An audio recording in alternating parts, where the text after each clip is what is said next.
Ma'am, parang wala po ata sa lesson natin yung number 5. Ay, wala ba? O sige, bonus na lang yan. Thank you, ma'am. Ma'am, wala po ata sa lesson natin yung number 5. Oh, anong gagawin ko? Puro ko kasi daldalan kaya di mo alam. Ano? Favoritism si ma'am. May sinasabi ka? Ay, wala po. So, ganun lang siya kadali. Ma'am, pwede po pa-excuse. Sumasakit po yung puson ko eh. Sige, punta na lang sa clinic. May gamot doon. Sige po, ma'am. Nagets niyo ba, class? Ma'am, excuse po. Sumasakit po yung puson ko.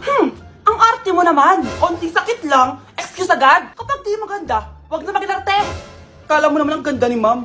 Hello po, ma'am. Sorry po, absent ako kahapon. Nagkalagnat po kasi ako eh. Ganun ba? Sige, excuse na lang kita. Sige po, ma'am. Thank you po. Ma'am, excuse po. Nilagnat po kasi ako kahapon kaya di po ako nakapasok. Naku, tigilan mo ako ha. Walang isang araw na lagnat. Ang sabihin mo, tamad ka pumasok.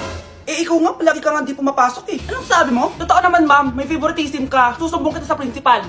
Maniniwala ba ang principal sa'yo? Wala ka namang ebidensya.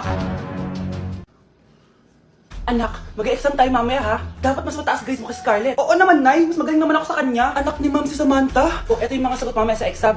I-perfect mo yan. Sige na, Nay. Baka may makakita pa sa atin. Humanda kayong dalawa sa principal. Tapos na yung maliligayang araw niyo.